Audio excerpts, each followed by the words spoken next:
Okay, everyone. Well, welcome back now in the Master of Science in Bioethics at St. Thomas University.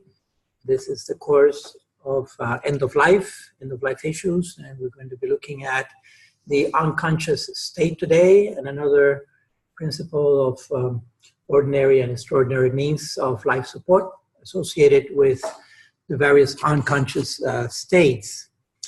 So first of all, we begin with a prayer. In the name of the Father, the Son, and the Holy Spirit.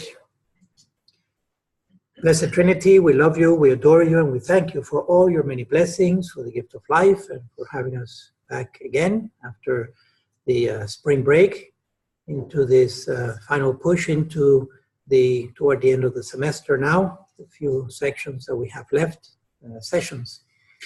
We thank you for all your many gifts, Lord. We pray that you send your Holy Spirit to inspire us to deepen into these issues of human life, especially toward the end of human life, with your guidance that we may be able to discern and truly cut between joint and marrow and help others and even ourselves toward the end of our life to make the right decisions, the proper decisions according to your divine will, so that we may live and die according to your will.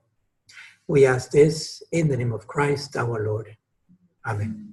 Father, Son, Holy Spirit. All right, so just a little review then from last time. Let me minimize the little tile here. Okay.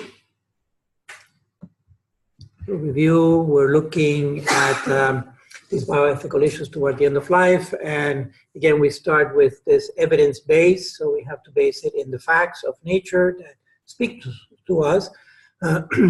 So toward the end of life, just to realize that we have trillions of cells typically. They don't all die at the same time. So that causes some clinical and bioethical issues, right? So we have to focus on the key. The key for life is what keeps us alive functionally. And again, thinking functionally is going to be the vital organs.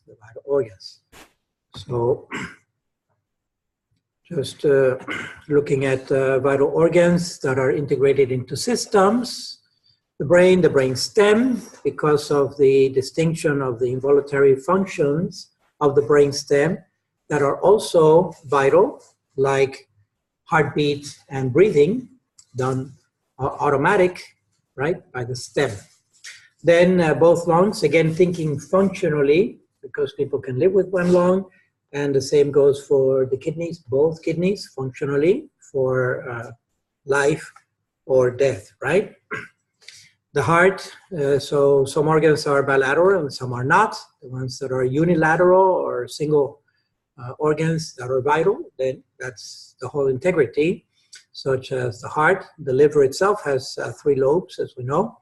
People can live with 2 lobes, and typically the liver has a lot of regeneration power also. Pancreas, small, but possibly the smallest.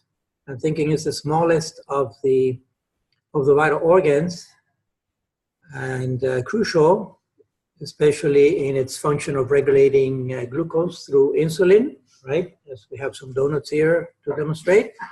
Hopefully all our pancreas are working well. The stomach, but the whole stomach, again, the whole stomach, because with the resectioning of the stomach and the tummy tuck, and no, that's different.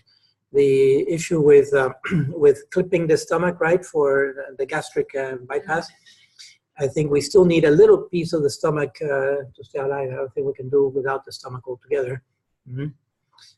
Same goes with intestines that can be sectioned, but up to a limit. And then something interesting, I hadn't realized it really, even though I mentioned it along the way, is that the integumentary system, the skin as a whole, is also a vital organ, right? In drastic situations, for example, with burns, severe burns over the skin, I think there is a certain percentage over which the person really has a very poor prognosis of recovering in severe burns, depending on the percentage of the skin that has been burned. And even more drastic, as we are in the Lenten season, in the past, we know in apostolic times, one of the sources of martyrdom was flaying a person, deskinning them, defleshing them, and which would kill the person, of course. Extremely painful because of all the nerve endings that we have on the skin as a whole. But yes, I think we can include the skin as a whole here. It's a little drastic, but it's true. Yeah. Right. Well, along those lines, we could also consider blood as a whole.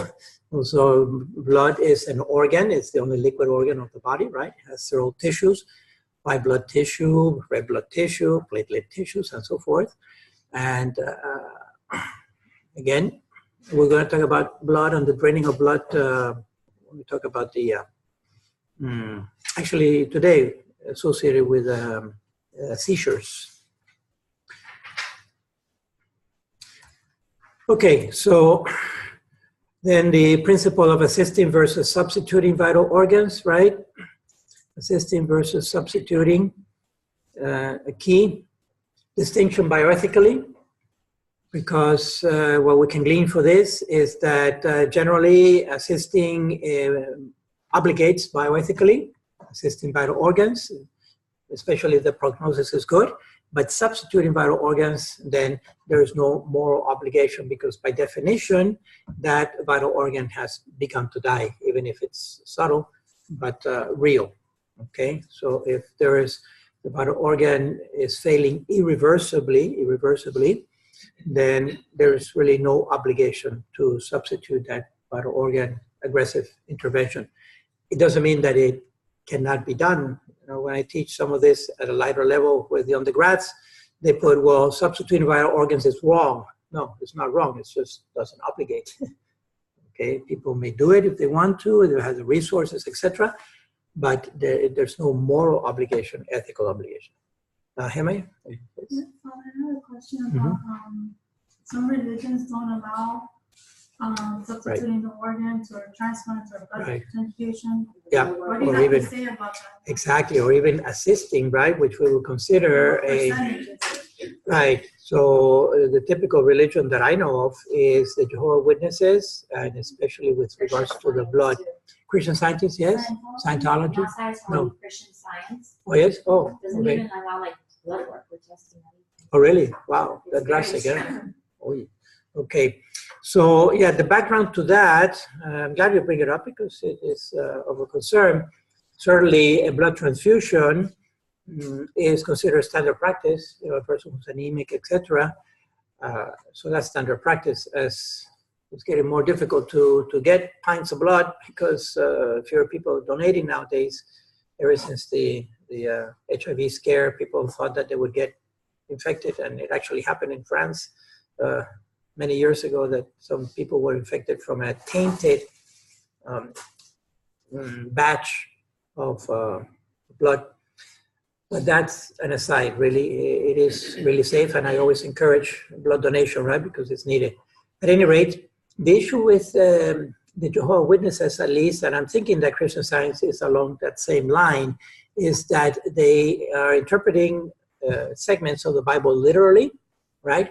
And it talks about do not drink the blood of animals and so forth, and the blood is the lifeblood, is the life of the animal and the person. So their belief is that the soul, the person, the identity actually resides within the blood, literally, physically. And so if I receive someone else's blood, it's like taking their soul and putting it into me, which is a big abomination. All right, so in that, with all due respect, distorted type of theology where that's the danger of being fundamentalistic, precisely interpreting the Bible in literal sense instead of an actual reasonable, rational interpretation, also inspired by the Holy Spirit, then they have to refuse transfusions, right? And in the case of Christian Science, we're saying Brazil is even more drastic, not an even blood work. Maybe for Jehovah's Witnesses also, I don't know really, but it's they do allow blood work. They do, They have surgeries and all that. They do have surgeries? The Jehovah's Witnesses, yes. No, not Jehovah's. Christian Science. Christian Science. I've heard of them like refusing treatment for children and stuff like that. right with the parents, and that's wow. And Oh, wow, that elevates it to another level because I don't know now, what exactly it is. right, parents, and now does the state come in because that could be considered really, I mean, in a rational way, that's child abuse, right? Yeah. If the child can be healed with a small pint or some kind of blood work, exactly. So it says Christian Scientists choose prayer as their first line of defense in any situation, Mm-hmm. Good. So do we. whether it be medical or otherwise. Mhm. Yeah. Right. Now, exactly. Now the question is it the first and only line of defense? And I think it would be individually, and like at last. that point, if that's like their stance, it would be individually how extreme a parent would take it. Right. There you go. Yes. Okay. So, I mean, with that statement, as broad as that is, we would agree 100% with that. We also Do that. use prayer I as a have first a line. head, oh Lord. Exactly. Exactly. Take this ill away, right? Sure. Exactly. Right, right. But for us, it's not the only line, right? We have recourse. So yes, that's the challenge. That is a real challenge. And to this day, I don't know if the medical profession has come to some kind of a appeasement when the doctor and the nurses and the whole team has to just stand by until this person will want to accept the transfusion or not. In the meantime, they're dying. Very challenging, very challenging. And we can think of all kinds of complications like childbirth, excess loss of blood, or any other thing. Even nowadays, Father, they have lowered the threshold for blood transfusion, Mm. and they use in a lot of, they stimulate the bone marrow to make red cells faster. Uh-huh. So they do a lot of, they inject Mhm. substance of medication that help Right, expedite the process of making of blood, right. and they need sometimes a blood transfusion as a last resort, or unless somebody has medical issues that needs it. Exactly. But now So they're lower, fewer and so fewer. yeah. Fewer transfusions. Exactly. Overall. they're And they're- avoiding yeah. transfusion in the acute setting nowadays. Mm-hmm. Really? Right. Yes. For a number of reasons, and not the least of which is the supply. Right, a limited supply to begin with. I And think then- so. I think it's just So- limited maybe for the life and death, like somebody in the OR. Mm-hmm. Exactly. Yeah. Very drastic. You just made me think of another issue. If the issue is taking the soul of another person from a transfusion from another person, how about a self-transfusion? In other words, this technique that they do now, whereby one donates prior to the surgery, self-donate, right? And then, so it'll be my own soul that I'm receiving. What's wrong with that? But that's a creative way of getting around it. Just kind of reflecting out loud that perhaps that would be a solution for Jehovah's Witness if it can be done. Certainly it's not all situations, because if there's an accident or an injury, there was no prevention, right? They would have to have banks storage, which, how long does blood store? That's another question that I just thought of. I wonder, because It's a few weeks. only a few weeks, only a but few it's weeks. very limited. It's recorded after Yeah. 30 days. Is it? Something like that. Yeah. It's such an active substance, right? It's so rich in nourishments, and but they do separate the blood, right? And, They do Parker disease. So they it's do. Park red blood cells that are transfused. I see. Okay, Yeah. so it's separated is right away. Yeah, I know that's the difference. I know. I don't know if I shared this story when I was living in Rome. When I was studying there, one time there was a call for blood for. At that time, I was CMV negative, cytomegalovirus negative, which qualifies for baby blood, right? The transfusion for babies. So they did the quad packs and all that. And so there was a hospital, a children's hospital over there, Bambino Gesù, it's called. It's a Catholic hospital. And they were requesting a transfusion. So I went, a transfusion, donation, blood donation. So I went, and naturally I had a big breakfast and prepared myself for all this, so I'd be well nourished and all. And they asked me, well, when was the last time you ate? And I said, well, just a little while ago, had a nice big breakfast. Says, oh, reject, you cannot donate. You have to be fasting for 12 hours. Oh, really? Yeah, and that I said, what? Wow. That can't be right. That's they would come and take blood from the girls like right after lunch. Exactly, and they prefer that you actually eat so you don't faint and all that and thing. It turns out that, at least in Italy, I don't know if in the rest of Europe, but they don't separate the blood. They don't separate. It's the whole blood, and so it's too nourishing. It has too much stuff in it. So they just want pure blood. So one has to be in fasting so that all the nourishment is really taken out, leached out of the blood. And so it's interesting that that's their standard protocol, is donation in fasting, which I'm thinking it makes it harder even to donate, right? Because fewer people will then qualify. So that was an experience. Anyway, we can consider blood as a vital organ, right? I have another question. Yeah. At the VA, they have like research studies to do genetic testing and all these other testing.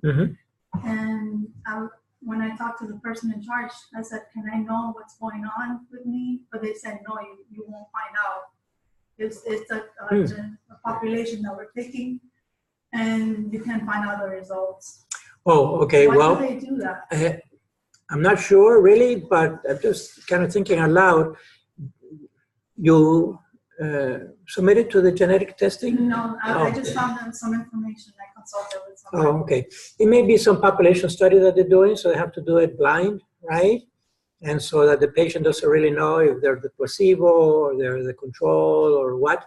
So just thinking aloud, it may be a population study that is randomized, for example, and so the individual doesn't really know. They volunteer for the test, but yeah, I'm thinking that it's a population study that they're doing. Yeah. Okay, let's move on. I think we're pretty clear on this principle, at least theoretically. Then applying it, again, we have to go patient by patient, right? Because I want to look now into today's lecture really is on the unconscious state, and also the second, after the break, we'll look at this distinction between this ordinary and extraordinary means, which is really coupling, assisting, or substituting in more theological terms and clinical terms. All right, before we define the unconscious state and their various unconscious states, all right, first we need to see what is conscious.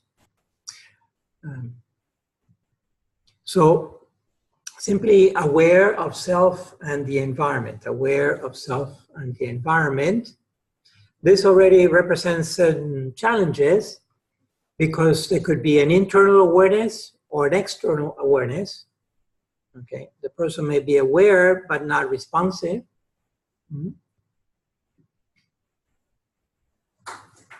And the environment also can be internal or external environment. Typically, when we talk about the environment, we're talking about the external environment, right? But we also have an internal environment, namely our metabolism. So how do we measure that awareness, right? It's a fuzzy, it's a qualitative thing. It's a moving target. At any rate, by definition, the unconscious state is not conscious. So one practical definition, one running definition, a functional definition is a lack of response to painful stimulus. It means that the norm is that we respond to painful stimulus, okay? We may also choose not to respond very consciously, choose not to respond depending on how painful the stimulus is. But I don't know, if we get pricked lightly, we may choose not to respond to that prick. But if we get really stabbed, we're typically going to react to that, right? So you see, it's kind of a gray area, but just a functional definition. It's a lack of a response to a painful stimulus. All right, now there are going to be several unconscious states that we're going to look at. We're going to look at the coma. We're going to look at persistent vegetative state, traumatic head injury, brain hypoxia or anoxia, epileptic seizures, syncope, which is another fancy word for fainting, and then other unconscious states. Mm-hmm. Yeah, exactly. Having a syncope. Okay. Careful where you land. All right, so let's look at Coma first. It turns out that a scale has been developed for quantifying, so starting to quantify this to see if a person actually is in a coma or not. And it's called the Glasgow scale, Glasgow Coma scale. They look at 3 responses to stimuli: the eye response, the verbal response, and the motor response, meaning movement of the body. Okay?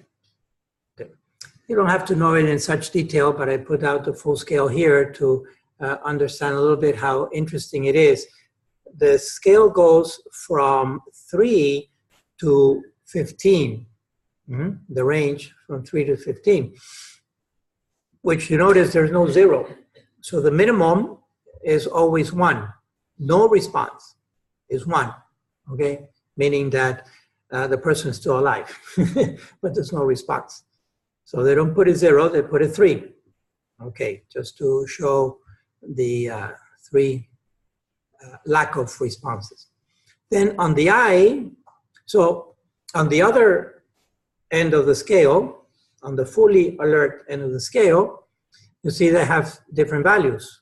For the eye is 4, for verbal response is 5, and for motor response is 6. Basically, they can test for more things, right? From the eye to verbal response to motor response involving the entire body, they can look at more things. But when you add the 4 and the 5 is 9, and the 6 is the 15. All right, so that's the 2 extremes. When there's no response at all, either the eyes or verbal or motor, that's a 3. When there's full response, full alertness of all 3, then that's the 15. These are absolute values. There is no unit to these, okay? It's an absolute scale. Then you can see how it goes down. There's response to speech or only response to pain, right? So those are the intermediates there for the eye. With regards to verbal, the person could be confused, but still responding. They give the wrong answer, all right?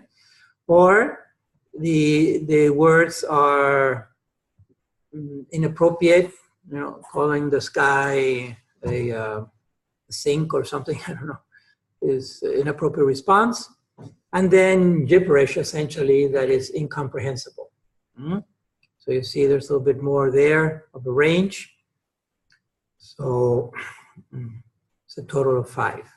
And then for motor response, meaning the ability to move our voluntary muscles or not, which happens through the cortex, the cerebral cortex. So all this is really testing the cortex, right? The active brain. Whether the movement is only localized, where the pain is being felt, all right?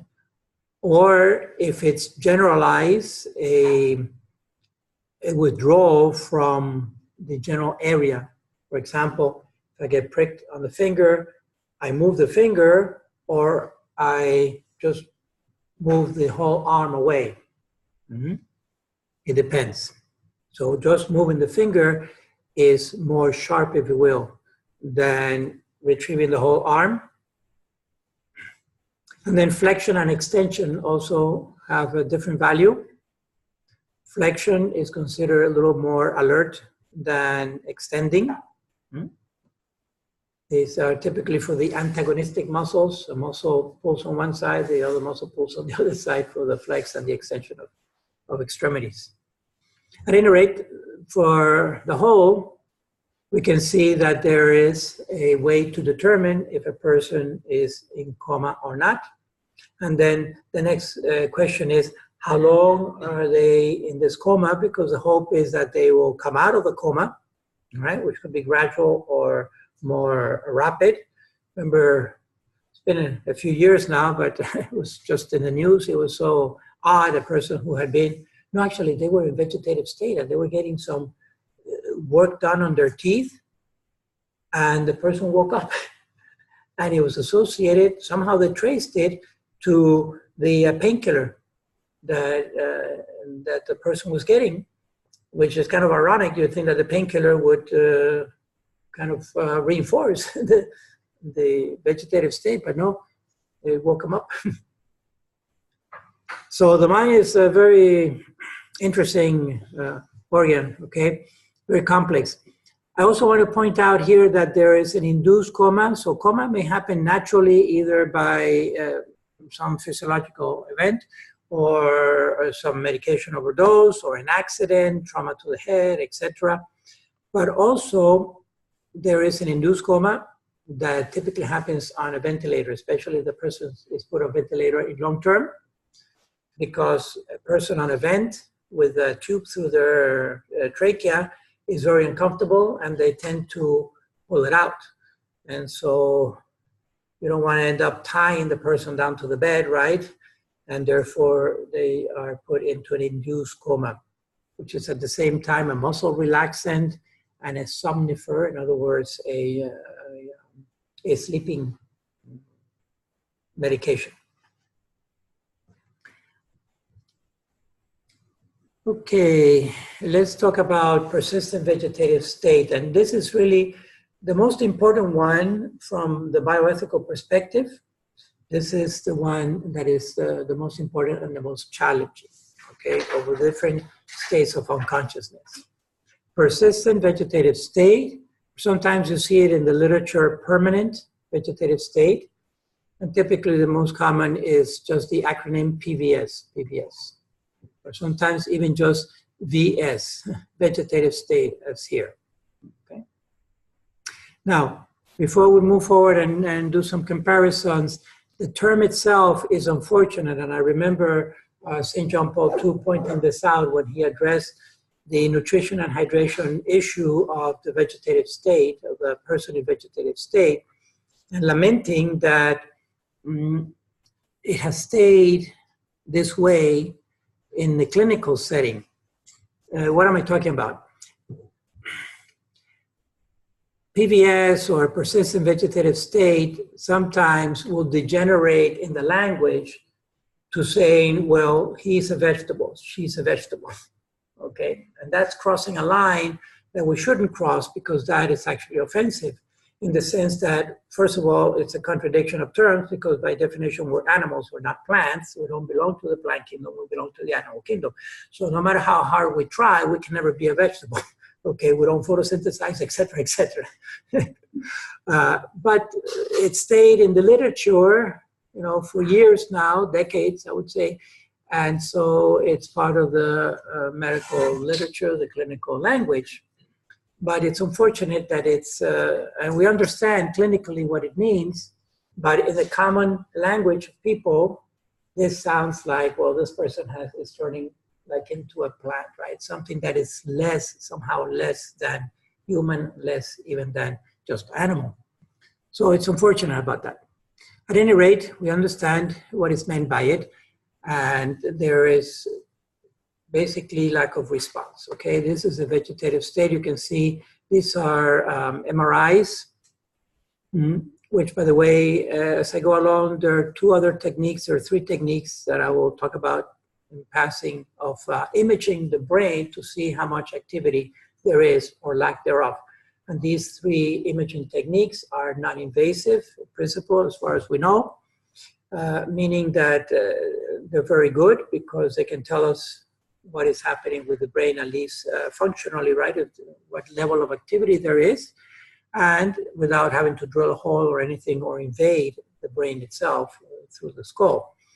So one is the MRI, magnetic resonance imaging, means that actually magnetic waves are put through the brain and detected on a scan, picked up. The other one is the PET scan, and the other one is the CT, computer tomography. We'll look at those a little later. But basically, you see from the MRI, the range, the spectrum of color, the rainbow of color, is demonstrating a lot of brain activity, all right? A brain that is naturally active and functional. Minimally conscious could be a person that is falling asleep, for example. You can see it's toned down. It's mostly on the blue range, on the lower range. The yellow, orange, red is on the higher range of activity. Okay.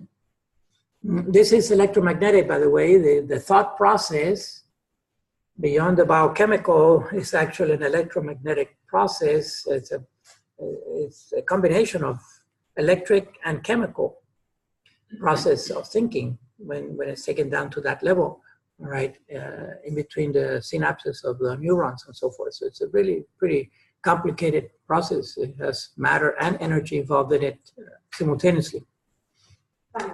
Yep. Also, this is, I believe this one is called functional MRI. Uh-huh. Because the usual MRIs that we all have in the clinical setting Yes. is black and white. It's not color. Oh, not color. Okay. Right. Okay, so this is functional. This Thanks. is a functional MRI. Yes, thank you. Right. In fact, right. Typically, there are shades of gray, right? Right. But then that gray has to be interpreted and colorized to give it a value, Right. a color value. And whether they use contrast or not. Uh-huh.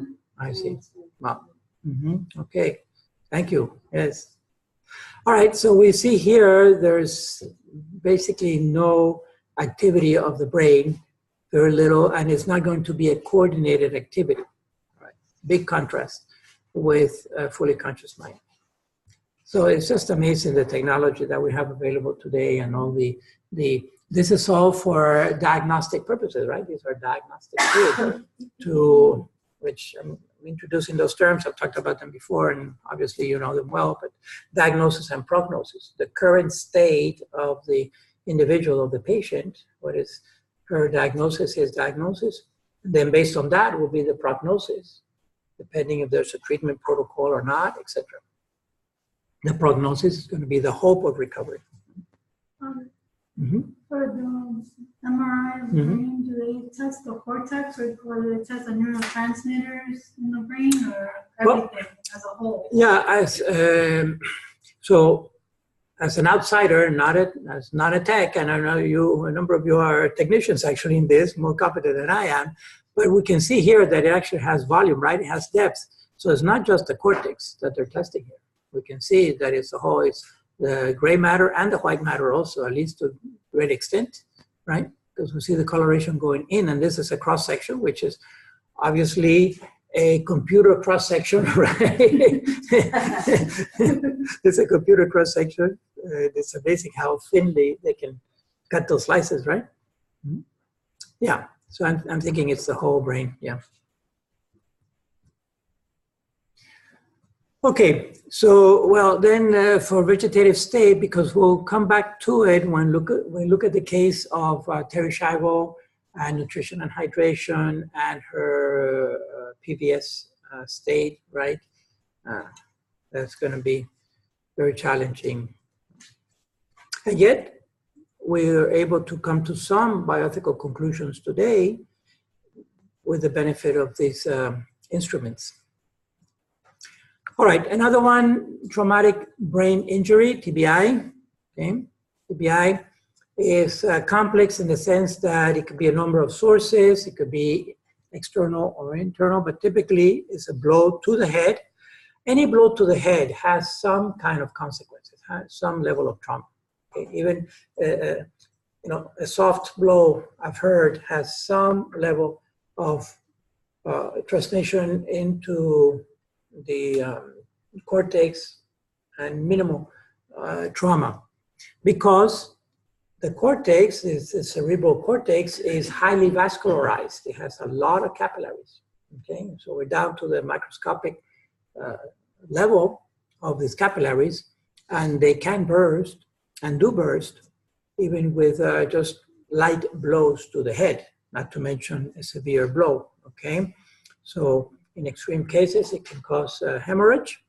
And that's also why the brain is so protected. You notice that the skull, I'm thinking that the skull is probably the most dense bone that we have in the body, and yet one of the thinnest just by diameter, but one of the most dense, precisely to try to buffer blows to the head. But it's not just the skull. Then internally, between the skull and the brain itself, there are the meninges, right? These membranes that are filled with fluid to try to cushion the brain. So there's a lot of investment that has gone into designing the protection of the brain precisely because of its vital importance in the body. Okay, so many symptoms, one from the simplest one, which would be a syncope, fainting, to permanent damage, all the way into vegetative state, perhaps would be possibly the two extremes. Well, beyond vegetative state, of course, is death, right? The traumatic blow to the brain, to the head. And can also lead to any range of disabilities. I take the opportunity also introducing here this website. The Mayo Clinic has a great website, and you can look at all kinds of illnesses, diseases, and accidents. You can look at a lot of stuff at the Mayo Clinic website, okay? There's also a time range between a mild and a severe TBI for the person to recover consciousness or not, and it's put arbitrarily at 30 minutes. I don't know why exactly, but 30 minutes is the cutoff between a mild or a severe TBI. Okay, it's just some clinical information that I picked up along the way. Okay, another one, serious also, is brain hypoxia, or in extreme case, anoxia. So the oxia is a reference to oxygen, right? Reference to oxygen. Hypo is a lesser, just like hyper is an excess. So hypo is a lessening. So it means less oxygen to the brain than normal, substantially less. And if there's no oxygen to the brain, the A or the AN is a negation, right? No oxygen to the brain. Extremely dangerous situation, because within minutes, the brain having no oxygen will die.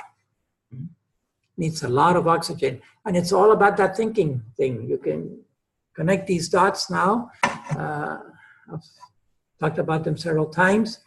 I start with stating that nature is economic. Nature is economic. You know, if one thing works, if it functions, it keeps producing the same thing. If DNA works as the inheritance molecule, don't invent a new molecule. That one works. And so it's become the universal molecule of inheritance for all species that we've discovered so far. That translates into the human. One aspect of nature being economic is that the mind is lazy. It would rather not work if it doesn't have to work, because when it does work, or the mind works, it uses a lot of ATPs, a lot of energy resources from the body, right? So rather be an automatic, and that's why habitual things are less energy investment, and also more difficult to break when we fall into habits, because they go to the level of the unconscious or the subconscious. At any rate, the brain, all this to say that the brain takes a lot of oxygen.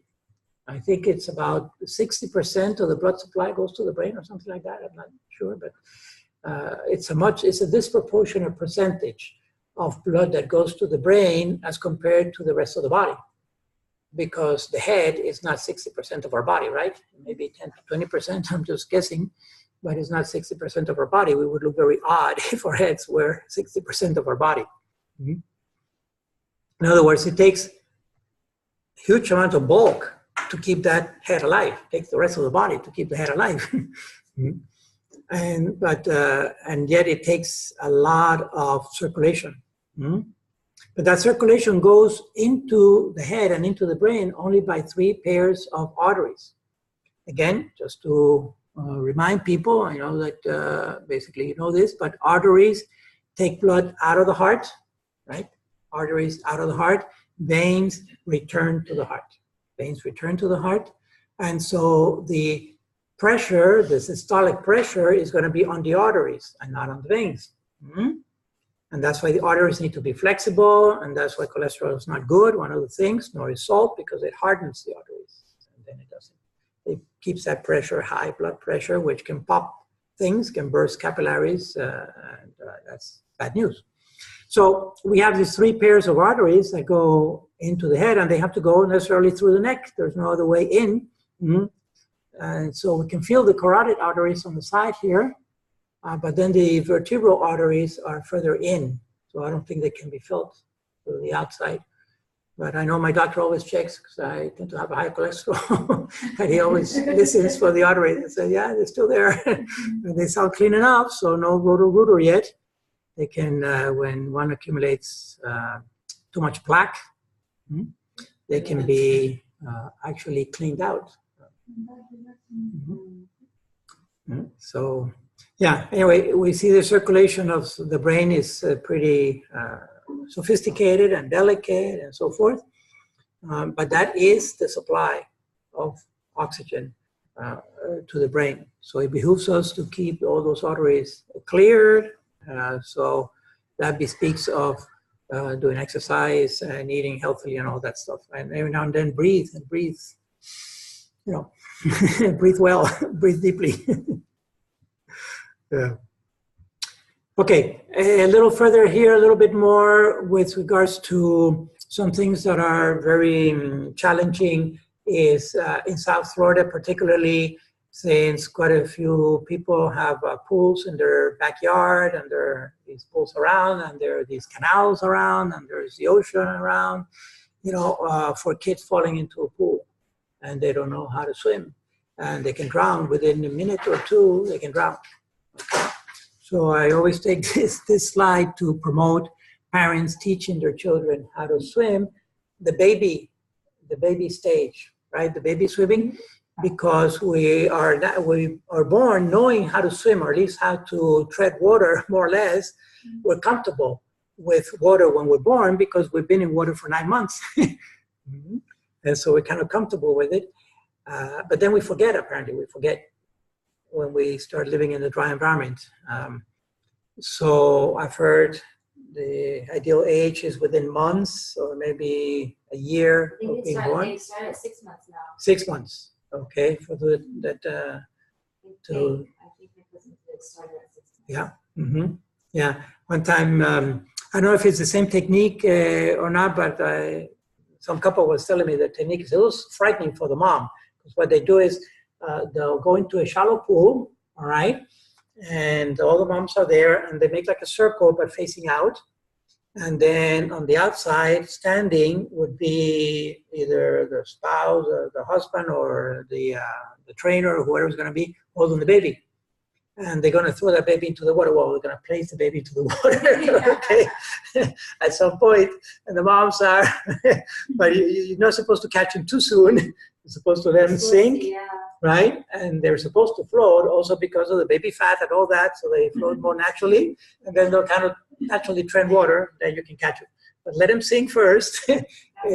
Supposed is it that way still? Yes. Yeah? Yeah, Okay. I've seen plenty of videos of that. Oh yeah? Wow.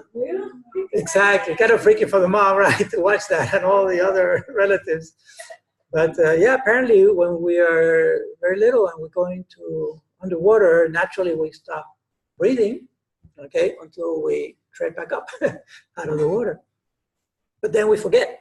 And so that's why it's, I try to promote that a lot, especially with young couples and so forth. Okay, moving on. And then what do we have? So this is also an opportunity to speak that there could be a transition here, you know, because of a traumatic head injury, a person could go into coma. And then when that coma is extended, I think it's 6 months. I forgot to look up the limit, but it's also a fuzzy boundary. But I think it's 6 months of coma, the person may be declared PVS, all right?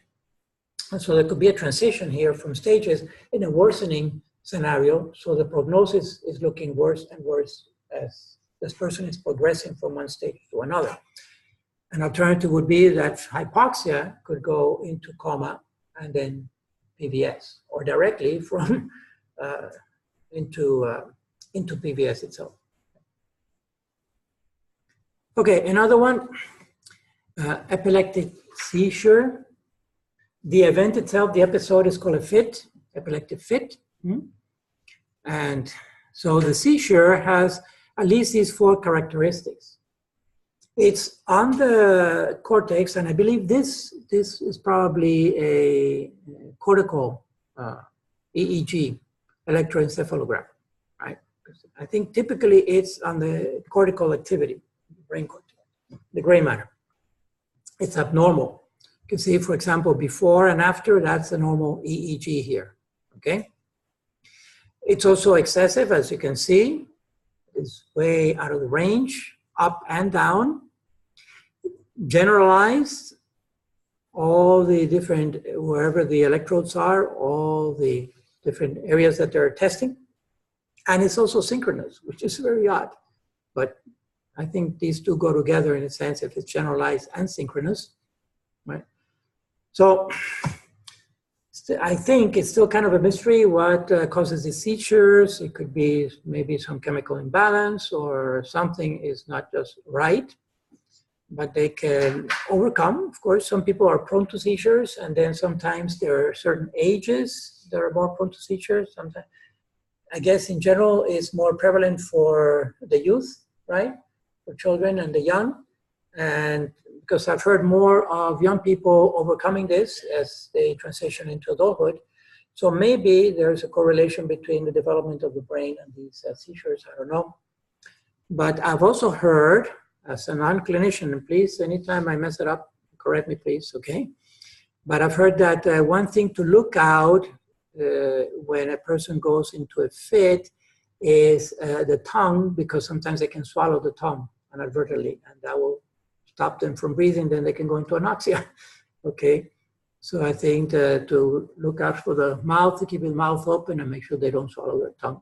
I think there's a technique where you put your finger to the back of the tongue and keep it forward, something like I that. don't think you do that anymore. No? So you get that bit or even a stick, you don't do that because Oh, they really? can swallow it. Oh. Yeah, usually to protect that they bite it. They bite it. Oh, it's biting more? They cannot swallow the No? tongue. It's mainly that the tongue Goes back. Yeah, it goes It back rolls. and then Goes back. blocks the airway. Uh-huh, Or the okay, like airway. And then it bleeds. okay. But I was just going to add that regarding seizures, they could be, you know, like somebody who developed that spontaneously and somebody who has a sequela of, usually associated with a form or head injury, whether it's traumatic or non-traumatic. Like if somebody had a stroke, then later on they can develop seizures. Somebody who had a head injury is very highly prone to develop seizures. Develop seizures later. Yeah. So there is anything that has a brain injury, even children with cerebral palsy, Right. you know, where there is an injury to the brain at Yes. some point in their development, they can have seizures. But Uh-huh. there is a population that has seizures with no previous Right, insult to that the is, brain. yeah, and it's spontaneous. Right. And you can tell what comes first, right? Uh, The stroke or the seizure? Well, that is in the case that it happened at the same time.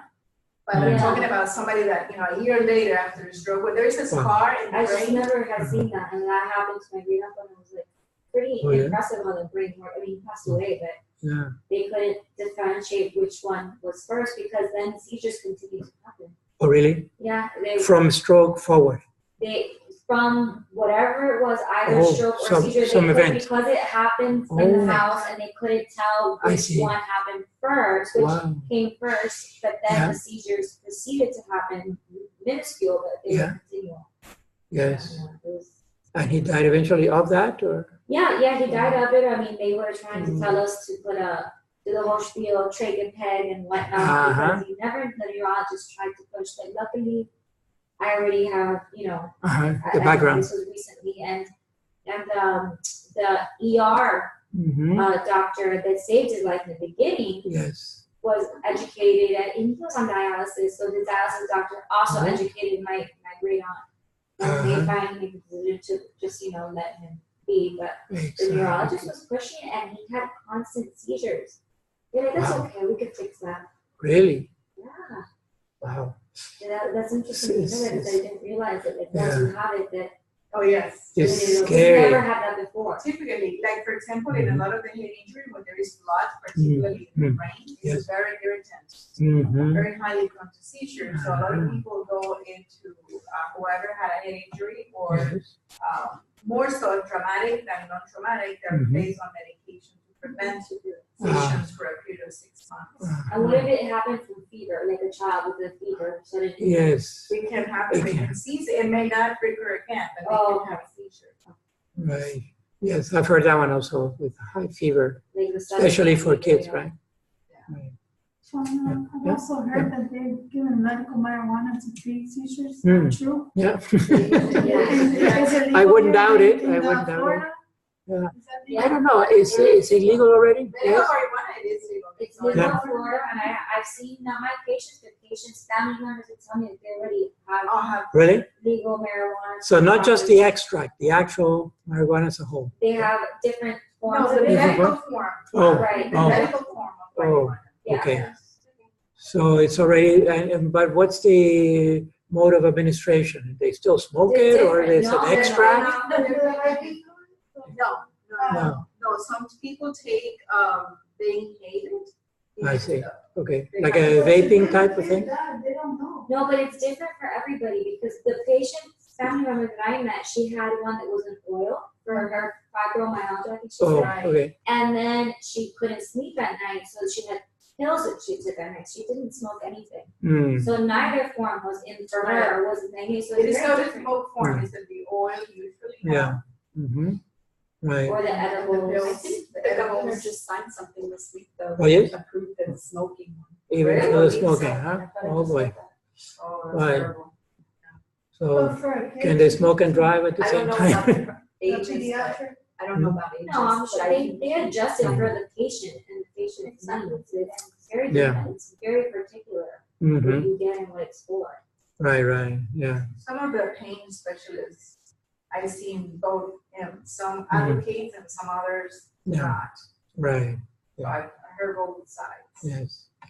One time, a long time ago, I heard that marijuana plant itself has about 40 different chemicals that may have an effect on the body, physiologically and or psychologically. So we're definitely talking about a very complex plant here, right? And there may be some, Science. in fact, natural healing, natural medicinal plants is an active field of research It and is the practice. origin father of a lot of medicine. Absolutely, absolutely, many, right, extracts. And the medicine one is like modified. Mm-hmm. The one that they use for medical purpose, it's like a hybrid. They modify it. Yeah. It's not like the real one that people The wild use one. like drugs. No, Yes. it's not. Yeah. It's not the wild weed. It's modified. My It's not a wild weed, it's a modified weed. Does that. My makeup artist, her husband does this in Hmm. Colorado. Like he's had it for many, many years. Yeah. And like she was talking to me about it, and she was saying how like it's very like first of all they have like people that were professional scientists in this like pinpointing the different chemicals Chemicals. depending on the Ingredients. need of the patient. And she's like, it's a lot of work, it's constant, and it's like, but it's very good if you have a need, a specific need. Right. And of course, there's people that are gonna say that it's like, what's the one of the stupidest ones that they have in California, like anxiety or, oh my gosh, I can't remember. They have it for the dumbest things over there. Oh, yeah. Right. So I mean, realistically, those are probably gonna have some of the THC probably still in them, but Mhm. it typically for medicinal purposes, it's very particular. Yes. Right, right. Yeah, and then there's also the addictive side of it, right? So that's, but that can happen with a number of medications also. So these are risks. Anyway, at least it's being studied. Mhm. Okay, moving forward then with seizures, another type of unconsciousness, at least temporary. Now, oh yes, that's the reason for this slide. In the past, people were going to seizures and they seemed dead. They actually seemed dead. And in the distant past, some people were actually buried because they seemed dead, but they weren't dead. Okay, and they weren't dead. And so you can see all these designs to try to see if the person who was dead actually woke up or not. First, a little background, how was this known? Because once they were buried on the ground, typically they were, they were down there. Over the centuries, tombs have been exhumed for a number of reasons, have been opened up, right? Not the least of which has been the cause of sainthood, that they have to look at the state of the body, if the body is decomposing or not, so they open up the grave and they look inside. And every now and then they would find that the inside of the grave scratched, with nail marks. Okay, so that's a pretty good indication that the person woke up.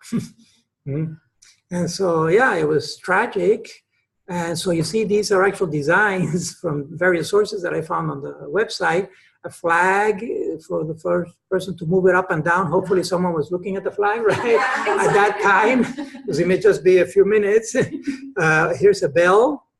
Okay, here's some kind of a whistle. It's a very elaborate contraption. It seems to have a channel also, or something that makes it move. Wasn't there also poison in some of the, like, in case you did wake up? Could be, right. Yeah, I didn't think of that one, but yeah, a little bottle of cicuta of hemlock. There you go. Tragic thing. Yeah, exactly. It's supposed to take this poison. Yeah. But it will- No, I mean, Yeah, that would put them, No, that would send them into a coma. Actual, like, because of this, people wake Huh? up alive. That there was like some place where they put A poison. little- Yeah, so they can drink Oh, it. okay. Yeah. There you go. Little hemlock, yeah. Okay, Yeah. right, I remember that. Because otherwise, you have just a few minutes so you can no longer breathe. right. Yeah, you just consume whatever air is there. So it's asphyxia. It's a very horrible thing. This is an actual photograph that I found. It's an actual photograph. Of course, it's a historical tomb, but there it is. Here's the bell. Yeah, that's the cord there. That's the line, the cord going down. And I don't want to know what's down there, but there it is. So this happened in the past. And it also leads me to talk back about blood a little bit, because as far as I've heard today, there's no possibility of this happening, thanks be to God. But why? Well, I need to talk a little bit about the funeral director. You know about the funeral director? Okay. So funeral director is a licensed professional. And what happens with the funeral director for health reasons, the funeral director is the only one that has the permission legally to handle a cadaver, a human cadaver, okay? For health reasons. Again, because of all the bacteria that we have inside, and as soon as they start decomposing, it's a health hazard for the rest of the population, okay? So funeral directors are trained in how to handle cadavers in a safe way. You put them in the bag, then you take them to the morgue or the funeral parlor, wherever the cadaver is going to be prepared. And in the preparation, what happens, I understand, is they drain the blood. And as they drain the blood, they also inject some kind of a preservative. I don't know if it's exactly formaldehyde or some kind of derivative or a mixture. Probably doesn't smell as much as the formaldehyde, right? Because then the body can then be exposed at the funeral home, even for a day or two. And that's what happens. So today the blood is drained, and that being a vital organ, without blood, we're not going to live. Okay, so really, there is no chance of waking up anymore in there, thanks be to God. I also take the opportunity here, it's more of a pastoral issue, but I think it has bioethical implications perhaps, is that funeral homes have picked up on this, and so what do funeral homes do? They hire the funeral directors, okay? And so because they hire funeral directors, now when we die, we all have to end up in some funeral home typically, because they have those funeral directors that are able to deal with our cadaver belong to some funeral home. And so there's a big fight now. It's getting kind of monopolized by these huge funeral homes that are buying other homes, other independent funeral homes, and I've seen that in the decades. I've been here for almost 50 years, and I see we used to have independent. We had Rivero, Caballero, Stanfield, Lowe's. There were so many different independent funeral homes throughout the city. And the advantage of that is that they tend to give a more personalized service. They know the people in the local area. Typically, they were associated with parishes and other religious affiliations, etc. And it was much more localized, and there was more competition, so the prices were kept relatively low and so forth. Well, now you have these outfits that are, as far as I know, it's not really regulated between states, because I've heard that there's one company out of Texas that is buying vast amounts of funeral homes, even most of the homes they bought here in Miami, in Dade County, all right? They keep the local staff, they keep the name, but even there was a merger, you know, Caballero and Rivero, for example, for the Hispanic people, that was a merger between those two. Then they buy also cemeteries, and so they have the cemetery, the home, and it's getting to be a monopoly. With that, what comes next? The prices go up. And that's what the family is. Yes. It was bought out because I met the one that's the family. Which, the son. for which Caballero one? Rivero. Yes, right. Was bought, yeah. They It's not run by the family anymore. The family, Exactly. the son opened up his own smaller one that we work Yes. with. You see? But he There you was go. like, yeah, no, it's a big company now that Exactly. purchased it. So Yes. dying is a business. It is huge, and it's getting more and more expensive to die. Why do the churches in the United States not allow the burials at church, like grounds, unlike other countries, like everywhere else? Right. Part of it is historical, for example, and typically it was associated with the monasteries or religious orders. They have their own cemeteries, okay, typically around the chapel or the church, but it's a health reason issue. It would have to pass code, and particularly in South Florida, we have an extra issue, which is the water table. It's so low. You know, you dig a hole 3-4 feet, you get water. They wouldn't even allow cremations?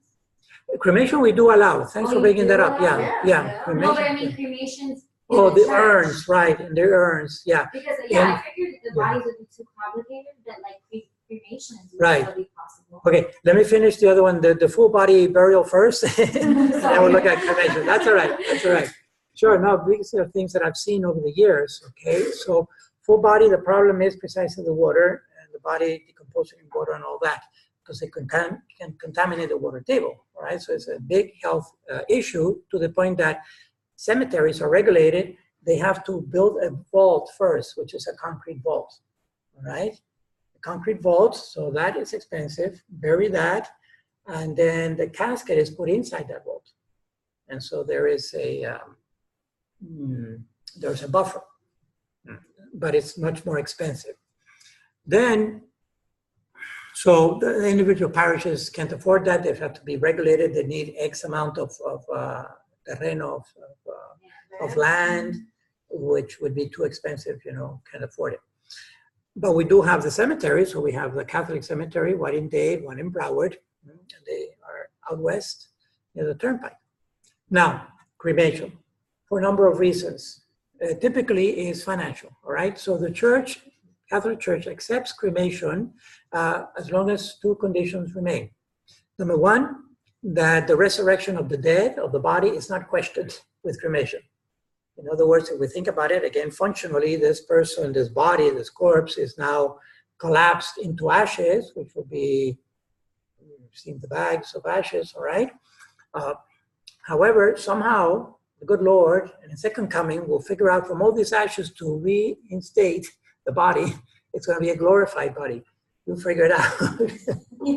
However, in the full body burial, it takes a longer time, but we kind of end up in the same, more or less, because eventually all the soft tissue will be consumed, will be putrefied and consumed by the bacteria and other creatures into nothingness, right, into nutrients that will go into the ground, and the bones will be left.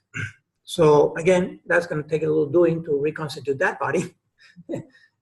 All right, but that's why God is God. So we allowed it. So that's the one. Don't question the resurrection of the dead. And secondly, for some, well, no, those are the causes. The other one is that those ashes are still the sacred remains of a human being, and therefore they should be placed in a cemetery. not thrown behind the Ermita de la Caridad on the ocean, not buried in the backyard, don't keep it on the closet, don't distribute it among your relatives. I've seen all kinds.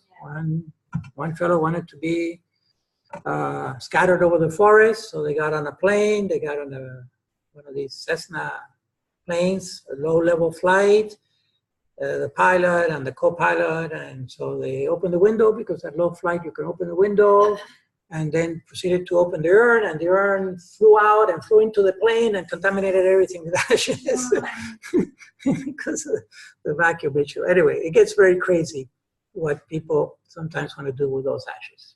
You know, so we ask that the ashes be buried in sacred ground that has been devoted to the dead and nobody else, so that we know an expression is not going to go through the air and so forth. And typically it's financial reasons, because it's costing so much to have full body burial that people can't afford it. I mean, some people can't afford to die because it's so expensive. Yeah. It's still like, I know somebody that took the ashes of their mother to Colombia and buried the ashes in the church in Colombia. Yeah. So we can't do that here. Correct. Yes. You can travel with the ashes. Yeah. No, we can't bury the ashes in a church. Okay, so in a particular parish, no. And that is kind of a financial thing. That is up to the local bishop. Okay, and the local bishop has decided for now, because it's been raised by a number of pastors. They want to do what's called a columbarium. Yeah, columbarium, they're which beautiful. is right. I mean, when you travel everywhere in the world, they have. But they have it. I've seen it in St. Agustin, a friend of mine. Is that You where saw she's it in St. resting? Augustine? Yes, they have it in San Francisco. Not inside the church, but outside they have the Columbarium.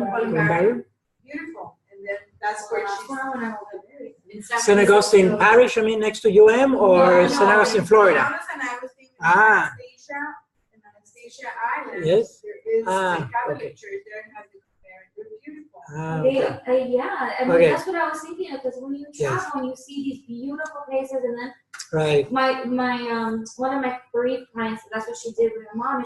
Her whole concept was that that's where they were from, Colombia. And you know, she said, when I'm dead, you know, who's gonna go see my mother? Nobody. But in the church, like people are there all the time. That's right. The name is brought up. It is. Also in the Our Lady of Mercy cemetery. It is beautiful because in the chapel, what they have, they celebrate exactly. Mass. Right.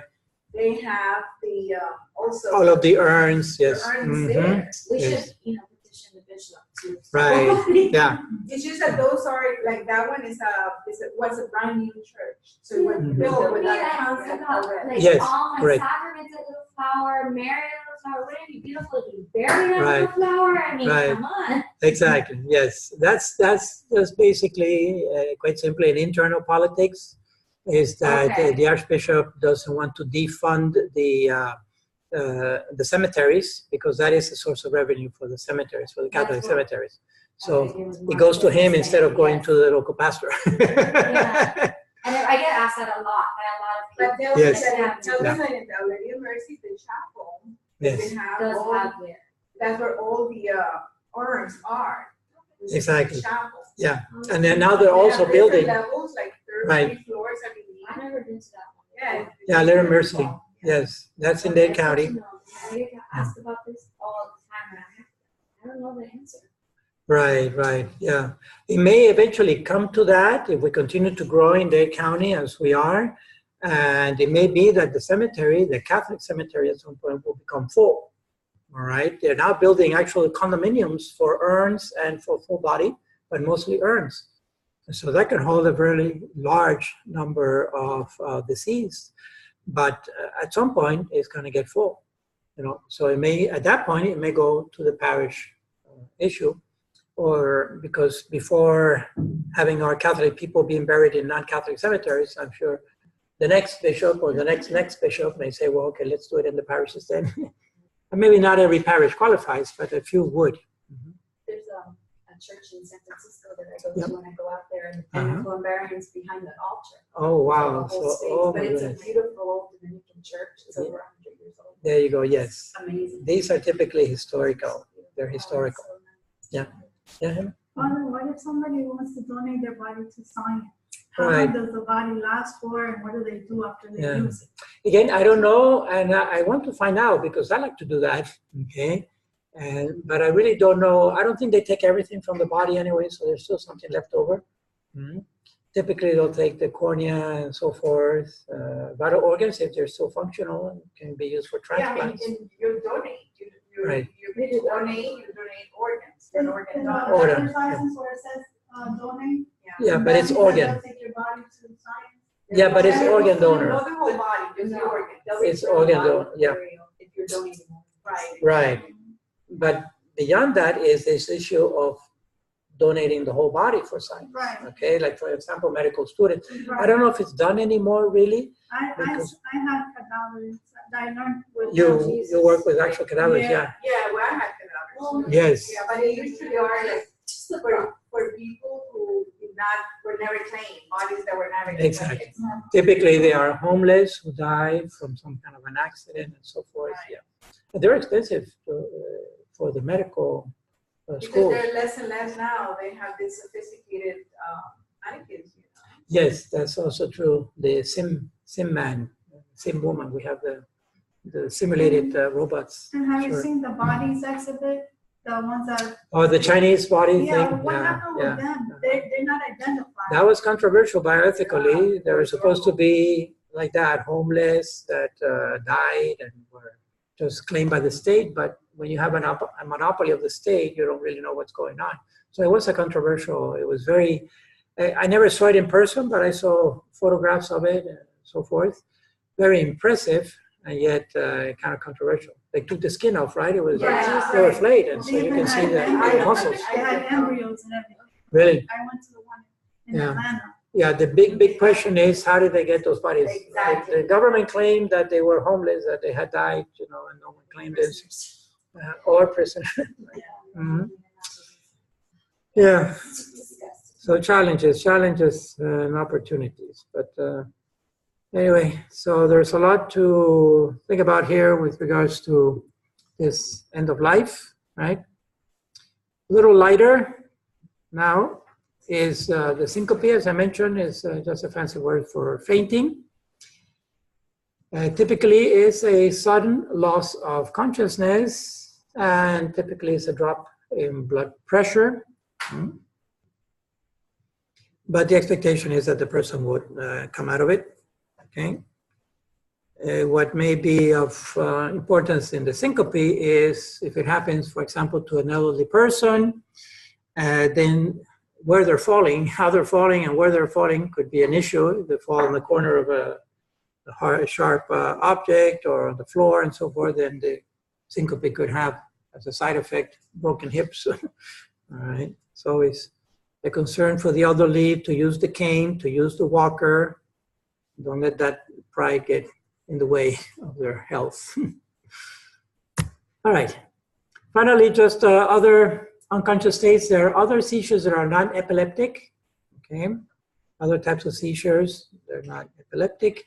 And then finally, there's this locked-in syndrome. Locked-in syndrome, which in a way is kind of the opposite of the unconscious state, because precisely the person is conscious, but cannot move.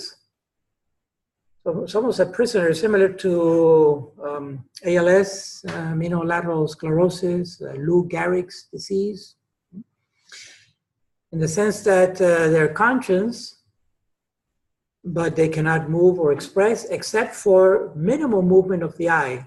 I've heard just vertical movement and perhaps blinking, to the point that a whole vocabulary has been established with the blinking. It's almost like a Morse code, right? For these people who are locked in like this, to use that Morse code to communicate. It's very drastic and sad. Mm-hmm. But first of all, notice that it's a syndrome, okay? A syndrome is actually a cluster of symptoms. It's a cluster of symptoms. And the cluster may be physiological or psychological. I'm just talking about syndrome in general. For example, Down is a syndrome. Down syndrome is a range of symptoms that could be at the physiological level and or the psychological level, from mild to severe at both levels. So it has a cluster of characteristics, if you will. It cannot move or communicate, except for that blinking and the vertical movement. This one is damage particularly to the brain stem. Because the person is conscious, is aware, they can listen. They can respond through that minimal movement of the eye.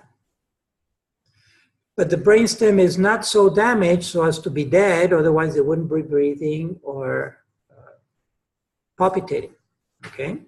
So some damage to the brainstem, but it's not brainstem dead because they're still breathing and they're still beating, heart beating. So the autonomic nervous system is still functioning.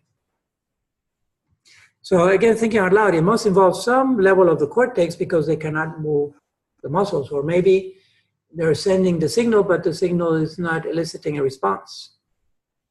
I don't know that much about it. I just know that Dalton syndrome exists. It's a diagnosis, and it's extremely challenging for the profession. Not dead.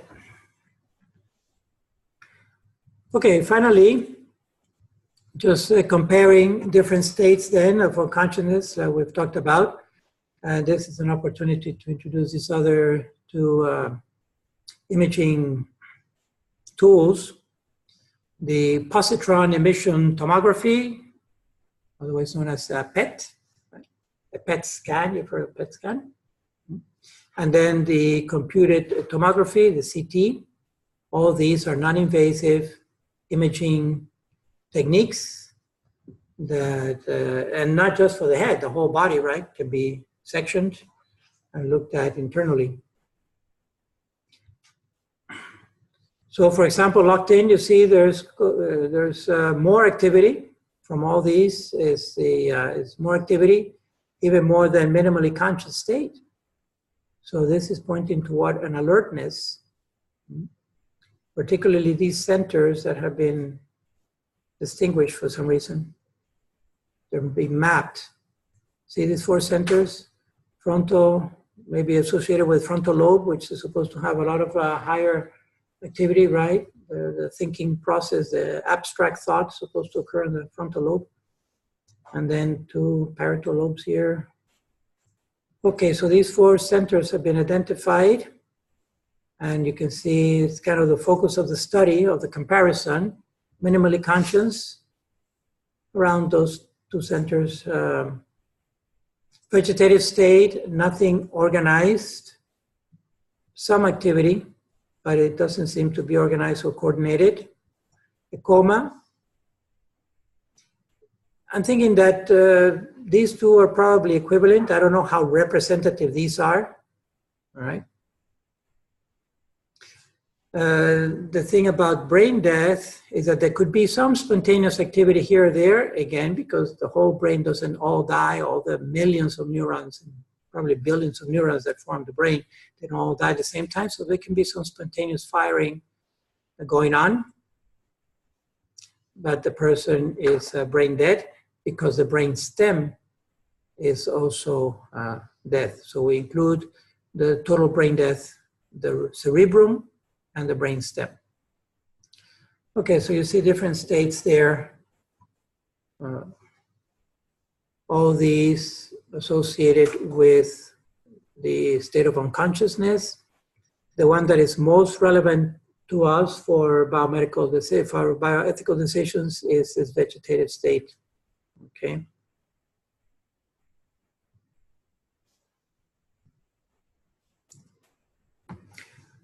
Right. How about, let's take a little break here. It's almost 11. Take a little break and then this is just the last slide that we can finish up when we come back. All right.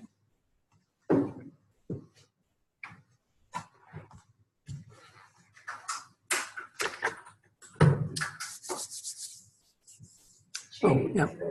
Yes, again, back and forth. I pause recording here. Okay, so welcome back.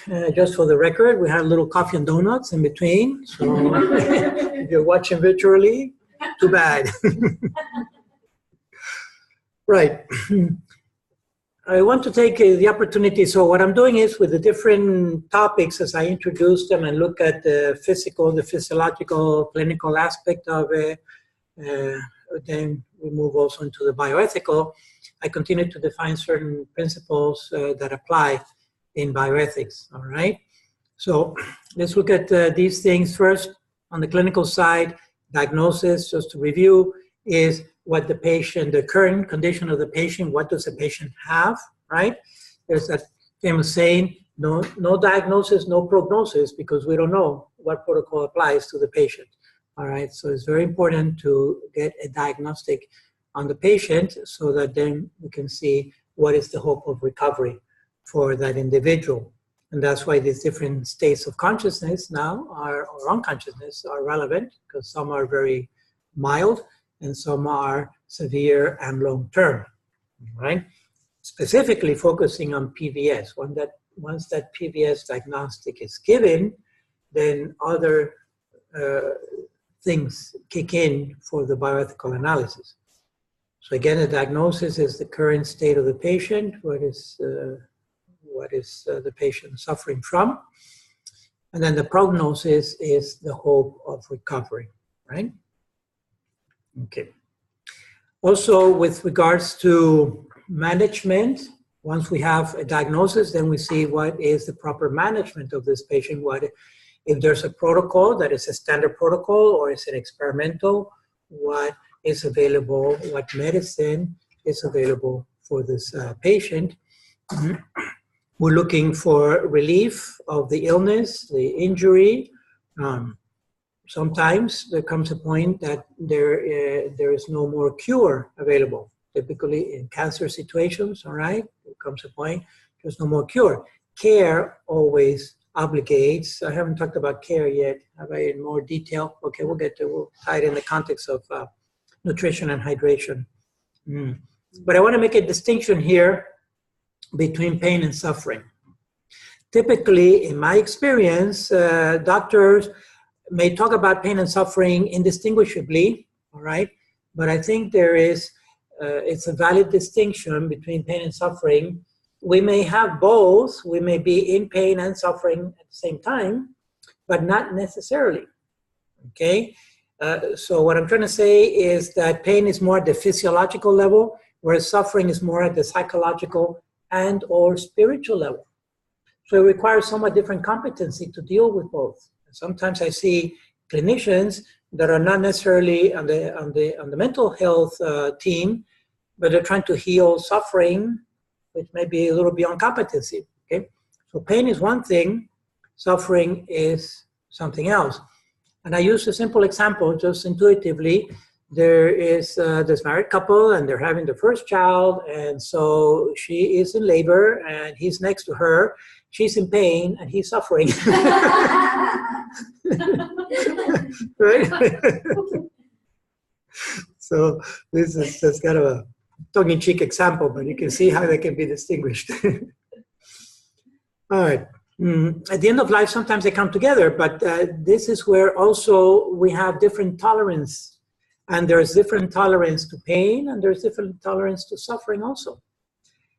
To the point that some people have a lot of tolerance to pain, all right, and some others have very little, and just the thought of pain gets them upset. So there's a range there, and that's another reason why we have to go really case by case, patient by patient.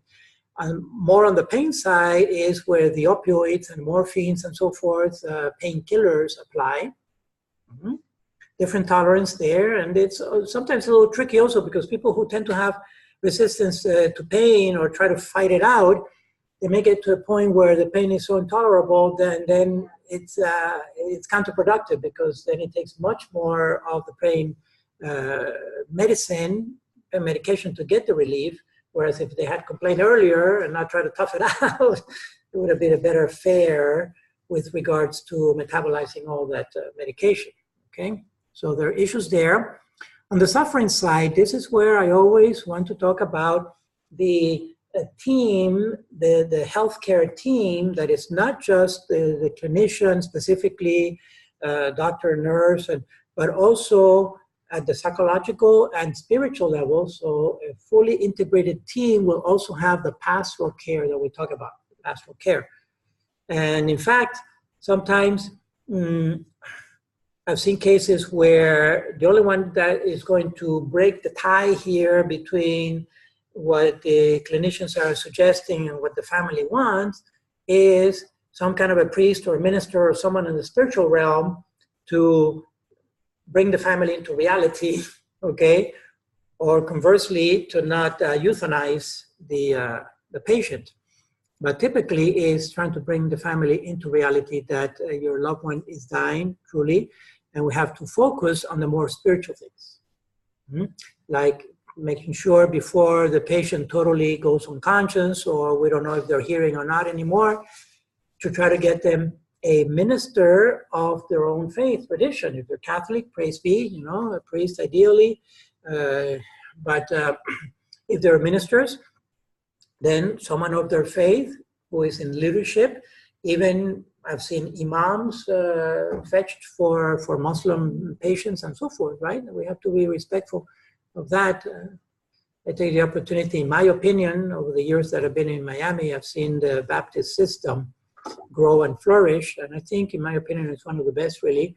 And they've always integrated the pastoral care team to the healing ministry, to the point that they have on staff paid priests and ministers, Protestant ministers and rabbis, and they may even have an imam, all right, on their staff as part of that pastoral care. So integrating that, because sometimes at the suffering level, again, as Christians, we have a tremendous source here with regards to reparation, the whole spirituality of what we call reparation, to offer it up.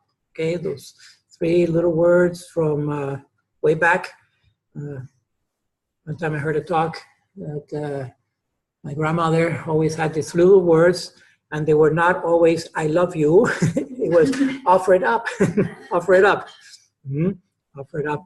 Truly, the redemptive value of suffering. It's amazing the wealth and the richness that is there on the redemptive value of suffering, okay?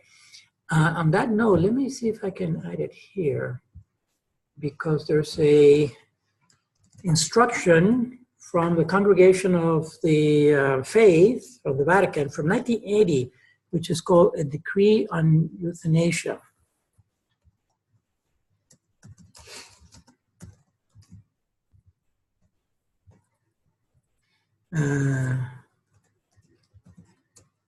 So I invite you to look this up from the Vatican,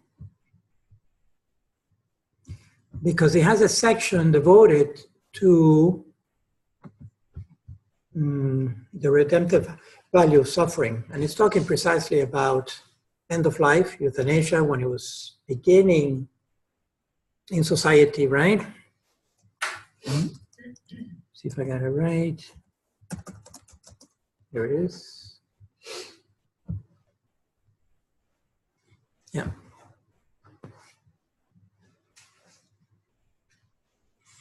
So this one here, it's not that long, okay, but as always, there it is, the meaning of suffering for Christians and the use of painkillers. Not that long, really, but very informative. And I highly recommend it. You can download all of these documents from the Vatican for free on the website in any number of languages. You put it in Spanish, it will come up in Spanish, or whatever. So sometimes for relatives and friends, I think that these are helpful things that can be given or referred to. At the end of the day, we fall into the bioethical analysis of benefit burden. And that's really where the prognosis is crucial, okay? To what end? To what end, doctor, this treatment that you're proposing? Okay? what is the hope of recovery, even with treatment. It could be aggressive treatment. Of course, if it's moderate or mild, then it's an easier way to go that route. But especially if we're proposing a more aggressive thing, even like radiotherapy or chemotherapy or dialysis, just to mention a few, we have to see to what benefit. Because we're going to see then, you know, I did have 2 more slides here with the ERDs, but for some reason it didn't upload. Let me do something for a moment. I did have some from the ethical and religious directives. I had 4 ERDs. I even had them on the handout there. Well, I did this in another computer and obviously did not upload. But let me go there for a moment. This is the good thing about the computer, about the online, right? Yes. It's the good, the bad, and the ugly, but there's always something there. So ethical and religious directives. Again, 6th edition, which is the 2018, right? So it's not the first one, because this is the 5th edition. So it's not that PDF that comes up. I wish they would take that offline. It's the second link. Even though it doesn't affect us truly, because the only thing that was updated in this 6th edition from last year is part 6 precisely, which is on cooperation. It's more extensive now and more refined because cooperation has continued between Catholic and non-Catholic healthcare institutions, typically hospitals, but it can also be nursing homes or elderly housing, etc., right? Again, talking about these systems that are being formed now, even Mercy Hospital, which was our Catholic hospital in Miami, in the Archdiocese of Miami, was bought out by a huge system. I forgot what is it, CHA, or what is the name of that system? They bought also Kendall Regional now on Bird Road, west of the Turnpike, and it has in Broward, I know it has Plantation Hospital, also belongs to us. They have about 170 hospitals throughout the United States. But the happy thing is that, boy, talk about a sweet deal. Is it tenant? No, it's not tenant. CHA or something like that. Let me see if I can find it.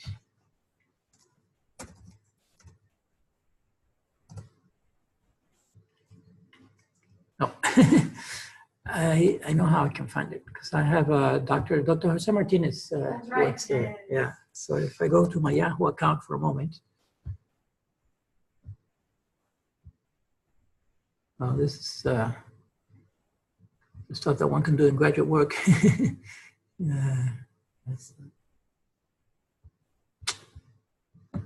Because it's not Google that does this one.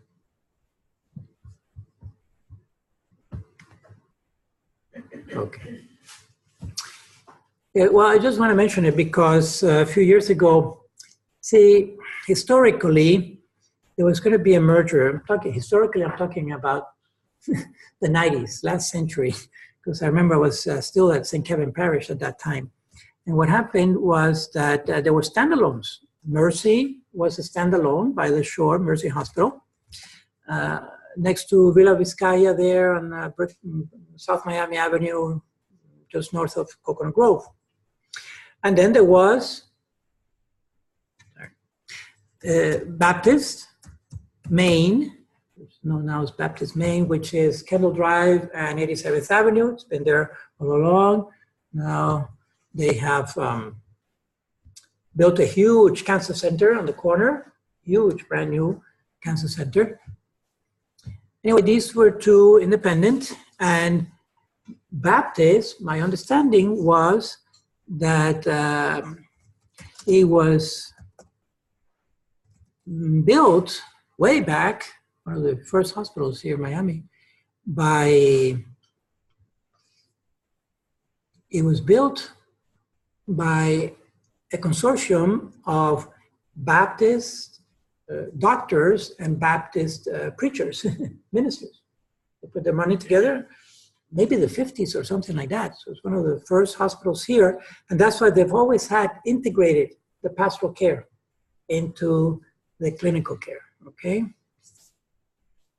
Yes, so the reason we're looking at this friend is because he works for that system. And I know that he has the signage here. I think this one has it.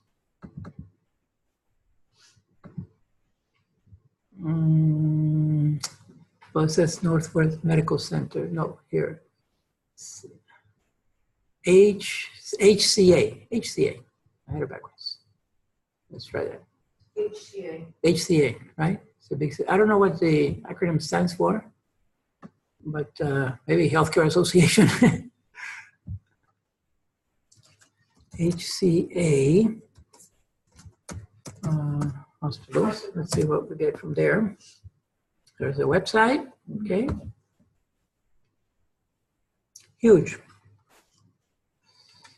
How about 47 billion revenue?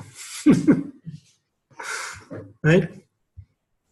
Well, they have maintained the Catholic identity of Mercy Hospital. They maintain the Catholic identity, and the original deal was that they would maintain it for 5 years and see how it goes. Because, you know, maintaining Catholic identity in a hospital today is at a fiscal disadvantage, in the sense that there are a number of procedures that are offensive to us, that are lucrative. Not so much abortion, but the big one is in vitro. And others are more ideological, like physician-assisted suicide, which is not legal yet in Florida, but they're pushing at it. We'll look at that. Also, elective sterilizations, right? Non-therapeutic sterilizations, also profitable. So all that would have to be disallowed. Another one, frankly, transgenderism. And so it puts a Catholic hospital, a hospital with Catholic identity, at a competitive disadvantage with these other systems. But these fellows, I really tip my hat because they have maintained the Catholic identity of Mercy beyond the 5-year trial period, okay? And so I'm extremely happy about that. And I think there was a big win for the Archdiocese that we still have a Catholic hospital without having to pay for the loss, or pay for the loss of revenue.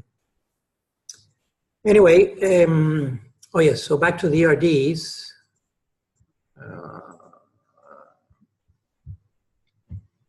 1 point out, oh, so that's all that thing that I told you about is because of part 6 here, the collaboration between Catholic and non-Catholic entities, how to carve out, so what is the possibility of cooperation and what are the limits of that cooperation so that we cannot go beyond certain things. But what is interest for us is part 4, right?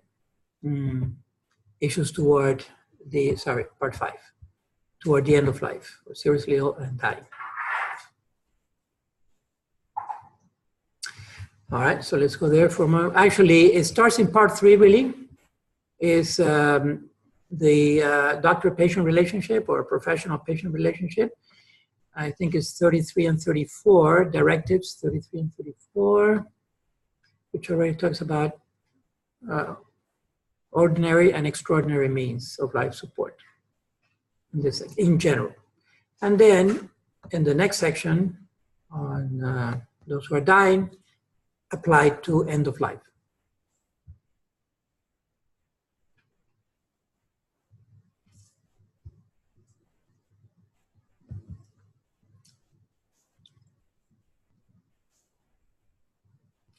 Okay, so let me make this a little bigger. This would be Directive 33 of the ERDs. The well-being of the whole person must be taken into account in deciding about any therapeutic intervention or use of technology. So this applies in general, not just at the end of life.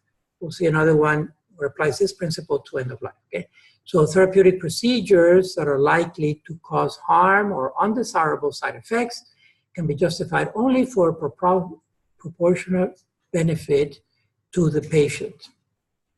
So here we have the benefit burden analysis.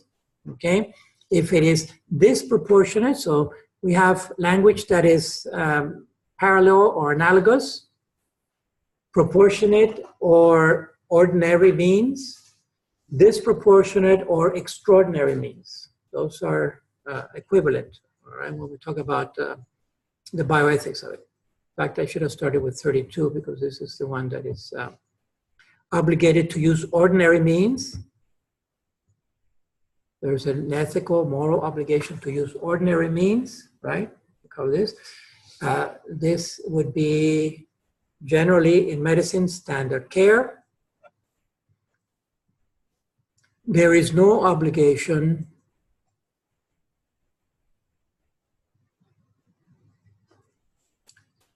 when there is excessive expense or it is an excessive burden.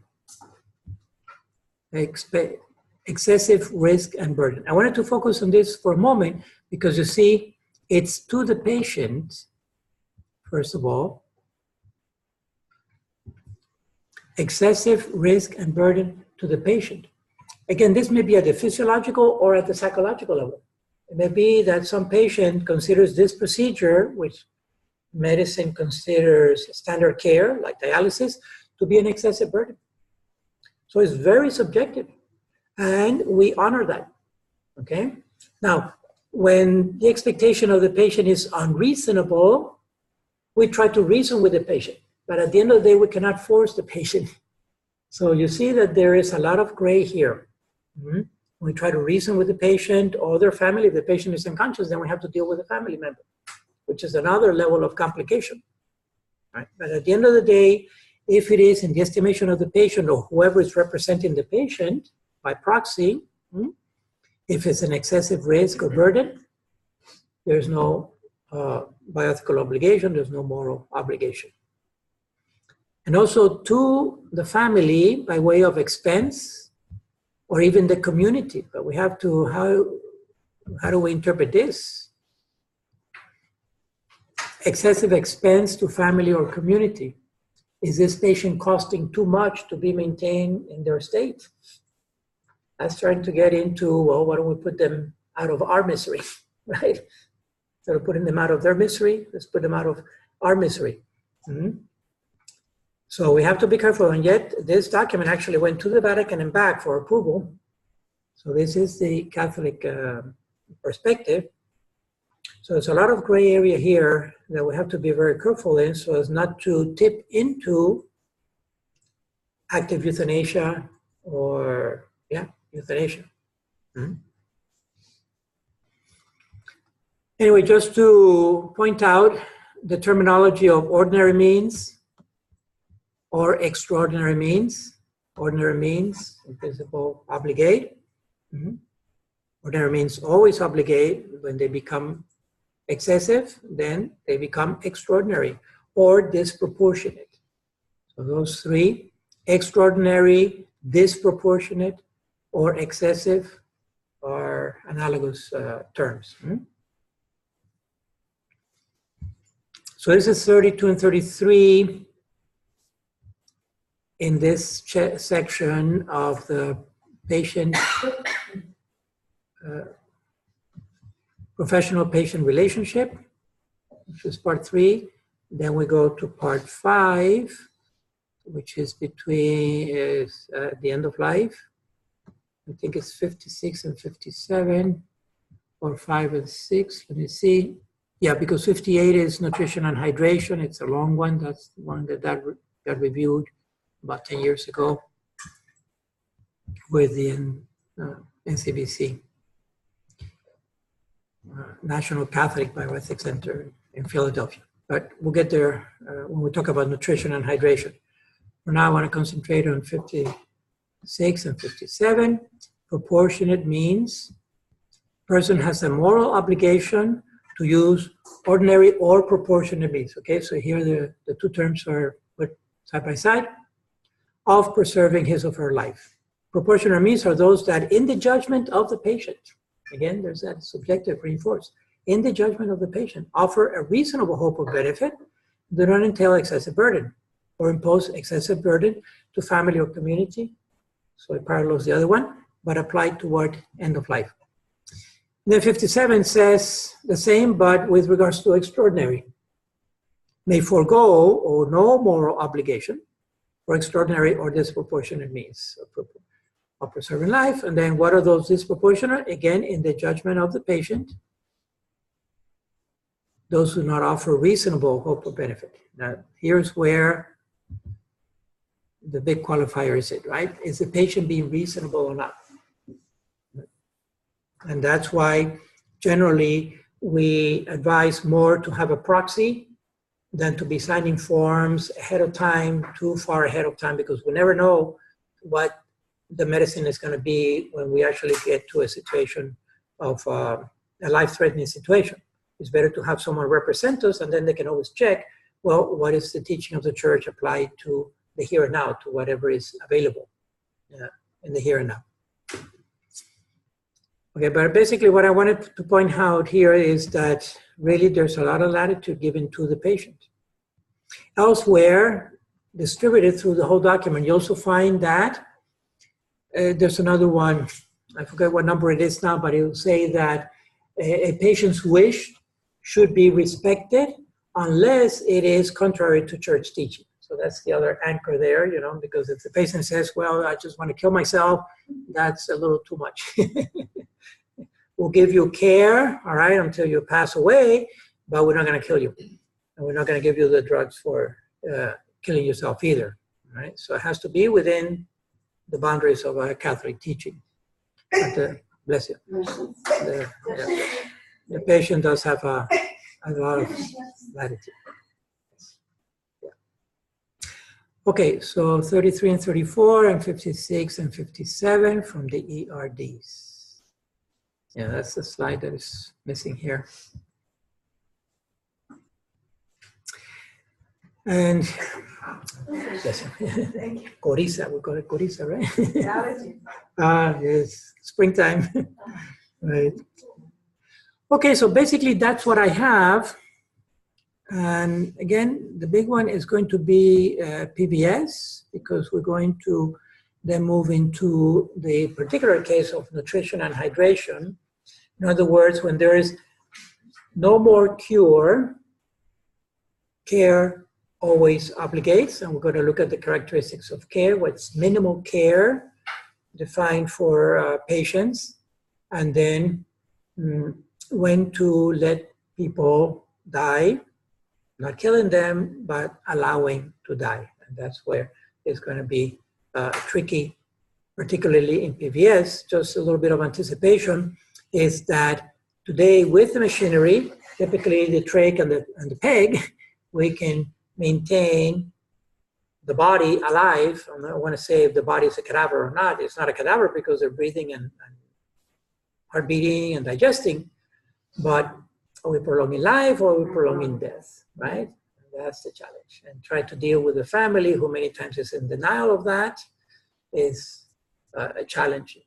Then when you add the other layers of law and or finances and on or inheritances, then it becomes even more complicated. I just like to add, Father, for example, in that area, Scenario, yeah. that I learned that, at least that's what they told me, like some people want to provide hydration because they feel that they need to hydrate the dying patient. Right. They have to put them in an institution. Mm-hmm. Yeah, and they don't understand that the hydration can actually kill them faster. Exactly. Or if you're like drowning the person. Exactly, if they have already, you know. It's one of those very fine lines where hospice still does provide it if the person's not actively dying and they really would benefit from it. Right. Then they would take them to the hospital or our unit for that. But it is a very tricky situation at home when the person's actively dying. Yeah, especially if the family doesn't really know how to monitor it well. What typically is, okay, let me preface it by saying this. I have in the past seen patients when I've gone to the hospital that they're actually they're so overhydrated, they're oozing the, they're actually oozing through their skin, you know, and they're bloated and so forth. What's going on? Or the food. I mean, most of the patients we have die from aspiration pneumonia, which is a family like forcing this food, and that's right, literally I force try feeding. to teach and explain that like the body is so, God made us so perfect that once your organs start to shut down and no longer needs the food, if your body's rejecting the food, your body doesn't need it. You're that's right. starting to die off. And sometimes it helps and it works, but sometimes they don't. I mean, especially keeping culture. Right. You gotta keep feeding. Yes, just like Italian, mangia. You gotta keep feeding that patient. This will heal them. It is. It is cultural, like you say, and it is social. You know, I've seen some families that they want to go the extreme, whatever it is, and they don't care that they're prolonging death. Right. Like the cardiologist told me, you know, your dad is at the end. There's nothing else that I can do for his heart. Right. And then he says, unless you want to put him on an infusion with a catheter to use him for butane, it's like, exactly. Because even your office and it just happened with one of my patients. They went to Baptist, and he was aspirating, I mean, like real bad, and they said, well, we're gonna have what's the person that does the testing? The speech pathologist. The swallow test. To see if he needs a peg. So just the fact that they were saying that to her put her in such a frenzy, because she was like, am I doing something wrong by saying I don't want my husband to, he's 90, he doesn't, like, he's been like this for years, and what am I going to do putting a peg in him? So just the offering of it and the pressure, like just by putting it out there, doctors put so much pressure on the spouses or families that they don't even realize it, because they're not going into like the obligation or lack of obligation.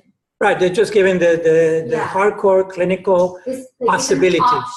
And the speech pathologist, I will say, was very, very good. Yeah, she was very clear and like, you don't have to do this because it wouldn't benefit. And I had already told her he will still aspirate with the peg. I have many patients in nursing homes that aspirate with peg because they're, like I said, your body is not functioning. That food is going somewhere. It's not going to your stomach. Right. And even the position. I didn't know how to turn it off, so I turned it off or lower it, because you put it at 60. For my poor patients in there, I could hear them if they're struggling to breathe, so I lower it or turn it off for a little bit. My God, I'll figure it out. I hope the alarms go off. And then eventually, what happens is my doctor will tell them, stop the feeding here. The patient is dying. Right. So when I do it, typically like a day or two later, my patients have continuous care with no feeding. So I usually they give them like a day or an hour of relief. But it's that speech pathologist was very honest. She said that he will aspirate with peg regardless. Exactly. And she was like, you know, you could continue doing what you're doing, which is slowly, little by little, feeding him, knowing that he's going to continue to aspirate regardless. If it makes you feel better, you can do that. So that was the first time that we had someone be as honest. There you go. That's based on the prognosis. It made her feel really good because she was like, okay, good. My decision to not do it is okay. Legally, it may be risky, and just my first intuition of the cases you're mentioning is that the doctor or the healthcare professional recommending this is by law, because if not, then it's legal exposure, right? And they're not going to go after the doctor; they're going to go after the institution, which is the deep pockets. And because this option, which was available in principle, was not offered, then is negligence. You see, and from the legal aspect, on the deep pockets, bam. But really, how realistic is it, right? And that's the whole point, exactly. So, And okay, so when we get to nutrition and hydration, we'll look at the Terry Shavo case in detail. I'll give you actually the timeline that I have on a spreadsheet and everything to see how wrenching that was for years and years. Okay, so good.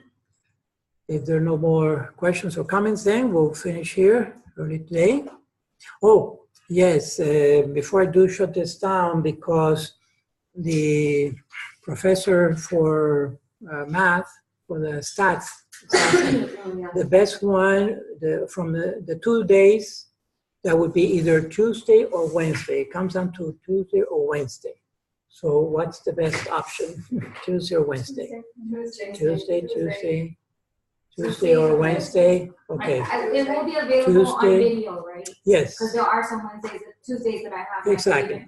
student meetings. Yes, we'll do the same technique like this, all right? So the 3 options, but Tuesday then, all right, so at least 3 of you, and I haven't heard from Father Jose yet, but we'll probably go with Tuesday. And in principle, it's like 6 to 10, but it probably won't be the whole thing because being blended, we have the luxury of ending earlier and giving homework. Typically, what she wants to do is give you problems to solve and then come back and review those problems and so forth.